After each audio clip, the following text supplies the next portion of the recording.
you doing, everybody? Episode 33. Will these comics make good movies and television shows? Find out right now.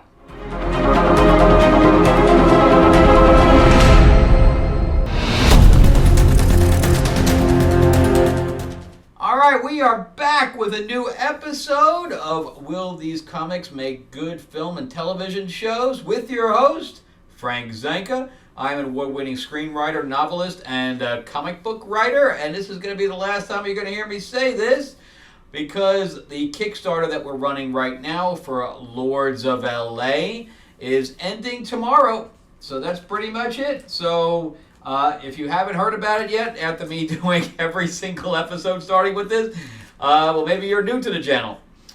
So here's Lords of LA. It's my vampire mob in the 1950s. So this is issue 2, which is only half done because it's a double-sized issue that I release. I release 48 pages. This is only 24 right now because I'm waiting for the new art to get done. And this is issue 1. It's obviously complete. You can get both the issues. This is 48 pages also. So you can get both of those on the Kickstarter itself. I do sign them. And again, it's Vampire Mob set in 1950s. It has plenty of blood and guts and sex and violence and, you know, is obviously made for mature. So it's anything you'd possibly want in a vampire comic. You can either click the QR code over there. Actually, it's over here.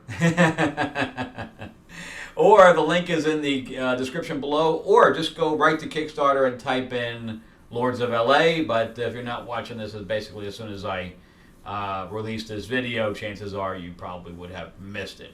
I will be retiring certain covers, so some of them will be exclusive to Kickstarter as well. Hopefully you guys can jump in. I am trying to hit the last stretch goal before we close up, and so yeah, we are fully funded, and I think we have about $600 more to go or something to that effect to unlock the next stretch goal. So not a whole lot. All right. So let's get right into the comics for this week. I am limiting down to 3 per episode now instead of 5 because it was just going too long.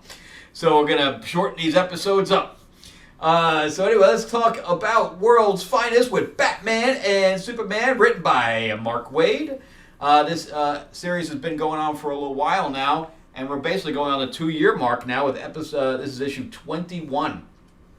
This is the second issue of the Kingdom Come with Thunder Man. Originally, Boy Thunder or whatever else came from a different dimension, and then they decided that they were going to go to the dimension where they put him at and see how he's doing. And that probably was a mistake because the guy's turned into a complete dick.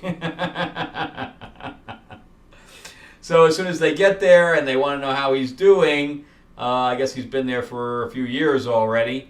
Because time maybe runs differently or whatever. And so, yeah, he basically strangles Superman and says, "You left me in this piece of shithole and you didn't check on me." Ah! Yep, and that's literally on, like, page 1. So that's where the last issue ended and this one begins. The artwork by, I think it's Dan Mora, is very good. It's always very good. Yeah, Dan Mora, I got it right. So... Meanwhile, now the tussle there is causing all kinds of mayhem, and of course, the Superman there hears it and he tears off. Batman has a whole new suit because again, this is in the Kingdom Come universe. So Superman is just trying to hold his own against Boy Thunder or Thunder Man in this case, and then the other Superman comes up and whoops his ass. Why they use the same costume twice, I don't know. But the ripped costume there is for Superman from our universe, and then the other one's from the Kingdom Come. But if you look at the cover, that's how I normally seen the Kingdom Come Superman with the black S. But this one doesn't have that. So, of course, Thunderman there is telling him, "No, he's the bad guy! He's the bad guy! Kick his ass! Kick his ass!" And Batman is just trying to figure out what's going on here. And then the other Batman comes up in the armor, and they start tussling. So we just have action all the way through this thing, because naturally he thinks he's Clayface or whatever he is, trying to, be an imposter. and Superman goes into a mine and then hides because the mine is lead lined. And he's like, "You're trying to hide from me?" And he's like, "I can hear you." And he's like, "It's kind of like what Wonder Woman did to him back when they were fighting, where he made him use his super hearing, and then she clamped her bracelets on his head and made his ears bleed." Same type of thing here, where he draws a cave in, and it basically, gave him a really bad headache. So Superman and Batman end up. Well, first of all, Batman gets captured by the other Batman, and Dick shows up from this universe. He looks pretty good. I always liked the red Nightwing costume better than I like the blue. It just stands out more. So he shows up, and they both start kicking Batman's ass, and he gets tied up. But of course he gets out, and Superman takes him back to the Kent Ranch on the prairie there in Smallville.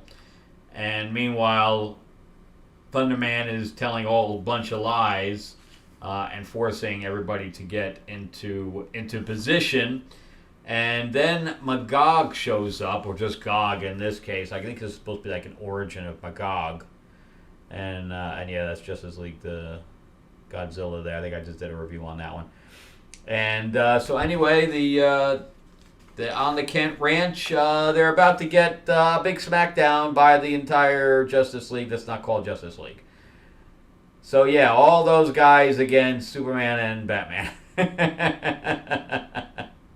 I hope they can talk their way out of that, because that's pretty serious. So would that make a good movie or television show? Yeah. The problem is that you'd have to establish the Thunder Boy / Thunderman character, and you'd have to do it very, very quickly, so that they would have to be like a pre-credit scene, and then Batman and Superman, would, after the credits, would then say, "Oh, it's like, 3 years later, 5 years later, whatever the amount of time is," and yeah, so they'd have to. Then they'd have to go off on this adventure. But so far, I really like it. It's action packed. There's not a whole lot of origin stuff going on. There's a whole lot of explaining to do. And Mark Waid is making the best of. I'm bringing a little closer. Is making the best of the page count, which is always always hard to do, even for for a writer like me. I try to map every panel out as well. So I try to fit it into a 20 to 24 page book. So yeah, it's been pretty good. So let's move on to Spider-Woman. I am a big fan of Jessica Drew, and that's why when they race swapped her for Spider-Verse, and then on top of that they gave her the pregnant version, I wasn't happy about any of that. I don't know why they did that.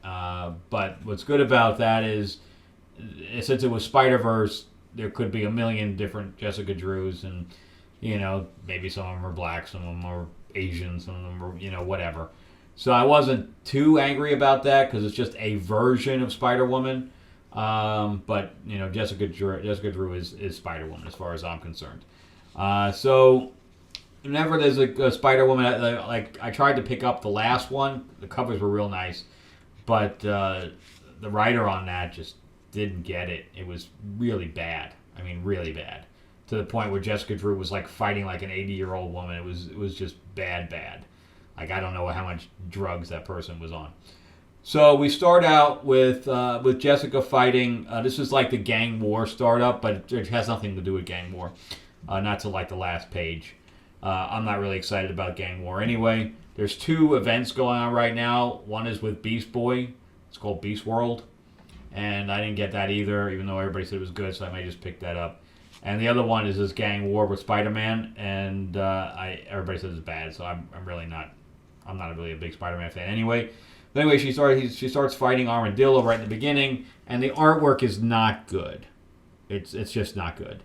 So the story's not good, the art's not good, so why would I continue this? So anyway, she fights Armadillo, and she I guess she died, and she was disconnected from the web of life or some crap like that. I don't know. It's really bad. I don't know. I have no desire to even hear about any of that. But anyway, she, like in the cartoon there, like in Spider-Verse, she was pregnant and she was fighting crime being pregnant. It was a really bad idea then, and it's just always a bad idea. But anyway, she had a son, and the son never came back with her, so she knows that there's something missing. But anyway, here you can see that the artwork is just poor. I mean, just poor. So whenever Jessica Drew's around, Captain Marvel's also around, because they're very good friends, and even in the Captain Marvel book, Jessica Drew was always in it. But anyway, we have Diamondback, who has a meeting and is told to start running the city again, or this is the setup for gang war. I don't care. And Jessica Drew arrives home, and of course, like I said, she gets a visit from Captain Marvel. Look at that costume! Oh my God, is that awful? Wow, that is just horrendous. God, whoever came up with that design needs to just go away. I mean, well, I'm ready for her to have a high school band show up and she can just, get the baton and start twirling it. This is awful. Holy mother. I won't be collecting any figures with those costumes. Oh my God, that's awful. Yeah, so here's the shot of the web of world or the web of life, and she has the sun, and the sun's just cut out or whatever. I don't know. I don't care. I don't care. So anyway, she goes to question Diamondback, and then another villain shows up. Yeah, so she kicks Diamondback's butt, and then another villain shows up. This dude here. And from there, we have a little bit of a fight scene going on. I kind of like the green, because she has the, it's like a venom type of thing that she can shoot. And I kind of like that her punches do that. That's kind of cool idea. I haven't seen that before. But anyway, so she has that fight scene, blah, blah, blah. Whatever, and then she gets a meeting from Spider-Man, who asks her to join this gang war thing. And she says, yeah, I'm in. That's it. Nothing there, man. There's nothing there. So I probably won't even be continuing it. Can't we get a good... It's kind of like Wonder Woman. Can we get a good Spider-Woman book? Jeez, why can't they get some good writers in here to write these female characters? I don't know. Whether it's male or female, because all they've had on Wonder Woman has been basically female writers, and that hasn't worked out well. And now they're trying this Steve Fox guy for Spider-Woman, and he's not doing a good job there either. It's like, God. So I won't be continuing that one. Make a good film and tell them no. This whole gang war thing is going to crash and burn. So let's go on to Conan. Kind of disappointed here a little bit. This is number 5. And for the last 4 issues was an arc. And the artist on that really did a good job of emulating the stuff from the 70s. I think it was Buscema that he was emulating. And boy, did that look great. I mean, that had a throwback. The plot on that was thin, but boy, was it amazing. So, and the art here is not bad. It's just different. It just doesn't have that same 70s feel that I loved in the other one. But anyway, this is obviously a brand new arc, as if it's a good jumping on point if you haven't read Conan yet. And this is about him and, I guess he and Belit were, doing all kinds of things or whatever else. But I don't know if this is her hanging here or whatever. But it says that she was the head of the pirates and that he became a pirate with her. But anyway, this story is about he becomes a thief with this other woman, and they're tasked with going into this very heavily armed temple church of a god. It's like an elephant, 6-armed elephant god. All right, that's what you're told, and they're to get some kind of an artifact. So they're obviously promised a shit ton of money to go do almost the impossible. So they said, all right, we'll go do it. And again, the artwork's not bad. I mean, that's pretty cool. I like the setup of the atmosphere there of the temple that they have to infiltrate. And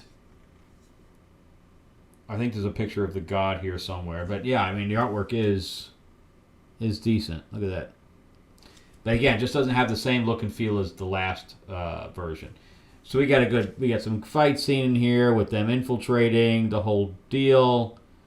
And I don't know, I'm trying to still find. Okay, there's what the god thing looks like, is a big, I guess, statue of the elephant god right there.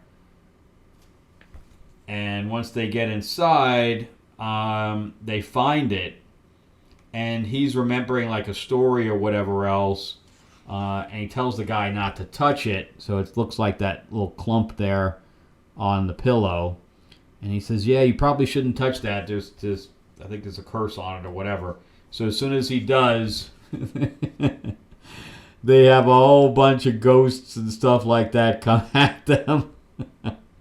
And he's like, yeah, look what I got. And he's like, yeah, don't turn around. Don't do it. Don't turn around. So I'm going to, it's a good issue. Okay, Conan's been a good book. In fact, Fire and Ice is finally coming back out this week, and we're excited about that. But I'm going to reserve on that one because I have no idea what this plot is yet, besides getting this artifact. So let's recap. So I'm going to say maybe until I know more. We don't know much.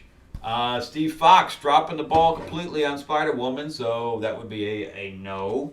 And World's Finest, Mark Waid with Batman Superman. I like it, and I'm waiting to see where this goes, but how they're going to fight the entire Justice League by themselves. But that's it for this episode. And again, if you can jump in on Lords of LA, again, the QR code is up. The description has the link, or you can just go right to Kickstarter, and hopefully you can jump in there before it ends in the next 24 hours. All right. Thank you guys so much for watching. I have additional episodes and videos that will come up here at the end. And thank you guys so much for helping me grow the channel. I really appreciate your patronage, and happy holidays. All right, bye-bye.